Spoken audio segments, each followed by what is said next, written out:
for too many hours. Peace and blessings to you wherever you are in the world. I hope you're having a wonderful day. My name is AbuH and today I've got my temporary glasses on, but that's how it goes. And I am teaching one of my favourite persons. Why am I teaching one of my favourite persons? Well, many years ago, I've known his granddad for such a long time. They're a wonderful family, okay. I've seen them grow up. I taught Mum, I taught Abu Huraira's mum. I taught Abu Huraira's uncles, Rashid and Nasser and Amir, and who's the other name I've forgotten, okay. They escaped. However, Mum called me about, I think 16-17 years later after she passed her test, and I am with the wonderful, ladies and gentlemen, sat on my right hand side, keeping his identity very low, the wonderful Hafiz Abu Huraira Ali. Say salam to the world. You didn't have to say that, but you said it, mashallah, right? So peace and blessings, okay, to you. And today we have been out in the sunshine, or we're going out in the sunshine, should I say. So we're going out in the sunshine. We have our objectives clear, so we're going to go straight into it, and let's see what actually happens. So what are you looking forward to today, Abu? Ensure that I'm polishing up everything that I've learned so far, just preparing more for my test that's coming up soon, inshallah, and just making sure that I'm getting everything correct, making sure that I'm becoming independent of the things that I've already learned, making sure that the things I've learned new, I correct them and I make them perfect so that I can use them and be independent on them whilst I'm driving throughout my lesson.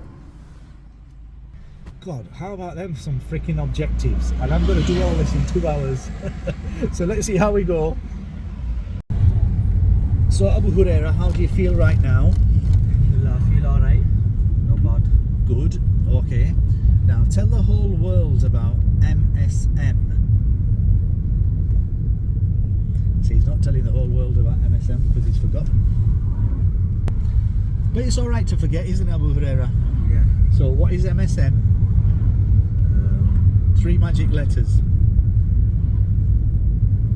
I'll give you the first one. Mirrors. Oh, mirror signal maneuver. Aha. See, in Bradford 3, especially when we're in Bradford 3 and then gone upper market to Bradford 10, right? Okay. We are allowed to forget, right? So Abu Huraira is doing really well. Okay, we're just having a little bit of banter. So Abu Huraira, tell everyone when they should check the centre mirror. When they see a hazard ahead, Good. you should check your mirror so that you make sure that you're not, if there's a person behind you, whatever you're going to do to counter that hazard, they're aware of it. Well done, my buddy. So currently we're in slow moving traffic, Abu Huraira. So what types of hazards would you be expecting here? Sorry, go ahead. Yeah, so the person behind you will be a lot more closer to you, so you have to be wary of your speed. Okay. Making sure that you're not going too slow, and also that you're not going too fast and paying into the person ahead of you. So ideally, how far from this car should we be now we've stopped? About 2 meters. So ideally here, you want to stop in a position so you can see both of the tyres and a little bit of the road, what we call tyres and tarmac in the industry. And this position gives you a little bit of margin for error, and you can also move to the right or move to the left if you needed to. And that's a good gentle speed, keeping your distance as well. So one of the 5 driving habits is to look well ahead. And we can see the cathedral about 10 miles away, 7 miles away, 2 miles away. That was a joke. Do not look that far, otherwise you'll miss everything. But scanning the road ahead, we can definitely still see the church. So check your centre mirror, Abu Huraira, and what is going on at the back. Good. Hazards do you see ahead, Abu Huraira? Good. Are there any pedestrians waiting at the crossing? No.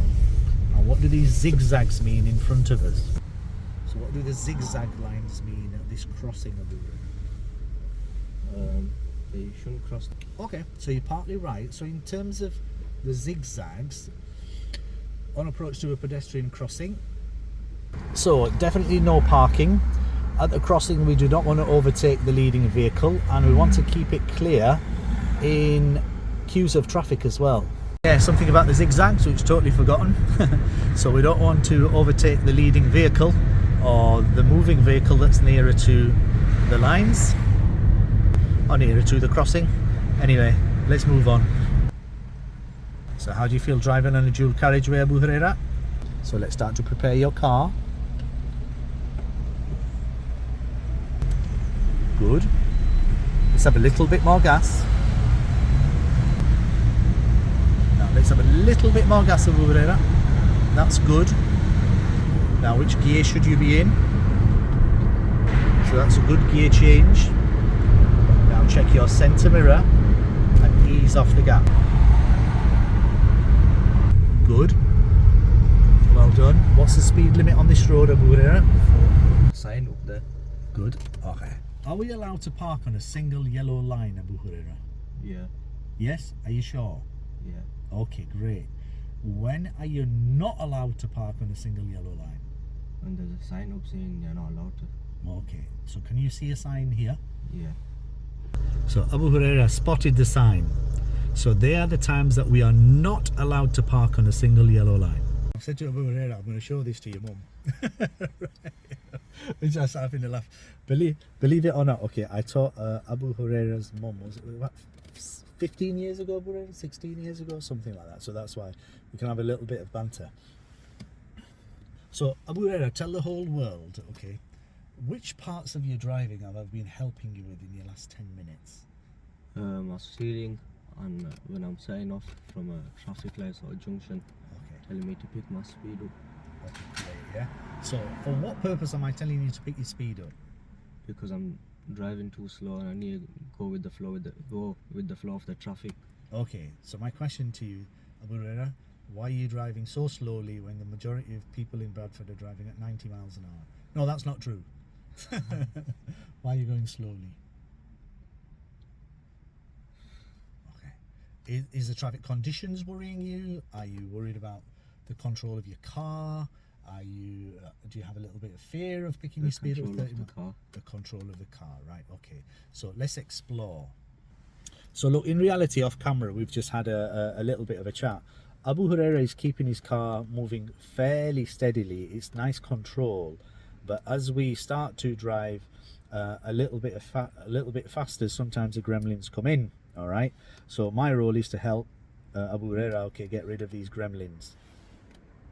So I'm going to support him, I'm going to help him, I'm going to tell him what to do and give him lots and lots and lots of help up until he's independent and doing this on his own. Is that right, Abu Huraira? Yeah. That's right. Okay, so we're going to do it now.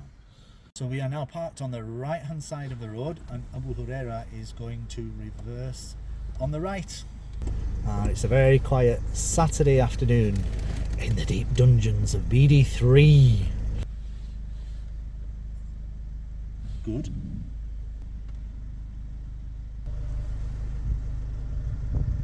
Which way should you steer? Good, well done. And where should you be looking? How do you know you're in a good position now? About a foot away from the curb. Good. Right at the front? Yeah. Yeah. When I prepared my car, Good. then made my observations. Excellent. After I made my observations, then I started moving my car slowly, about 2-3 miles an hour. And then whenever I needed to adjust my steering, I'd adjust my steering, look over my right shoulder, look over my left shoulder, making sure there's no hazards, and obviously making sure if there was a hazard that I'm safe to counter it. How about that for a fabulous description, mashallah. And we had to stop for the black car that was coming ahead, Abu Huraira. Okay, so that was in the earlier manoeuvre. Why did we stop for the oncoming vehicle? Because we're in their lane, so either they can park in front of us, or they could be parking behind us, or they could be just parking on the other side of the road to narrow the road down. or they could just move out the way to go around us to create more space for themselves. Excellent, yeah. And what do we do in Bradford when one car is parked on the other side? We go and park next to them in the middle of Leeds Road, right, and we have a chat. Is that correct? Yeah. It's called the 99 pence burger mentality. Okay, the dopamine kick of the burger, and we hold the whole world up. But we don't do that. AbuH doesn't do that. He's just done a brilliant manoeuvre. Well done, young man. Now we're parked on the other side of the road, AbuH, and we want to move to the left-hand side. So we want to move to the other side. So how will our observations be different? Check your right hand side first, so your right blind spot and your right mirror, and you move over to the left hand side. Okay, great. Using our prepare, Observe and maneuver. Excellent. Yeah, let's do it. That's a better speed. Good. Now, which gear should you be in? Good. Good. Well done. Good. What's the speed limit on this road? That's a good position. That's a good speed. Check your right hand door mirror.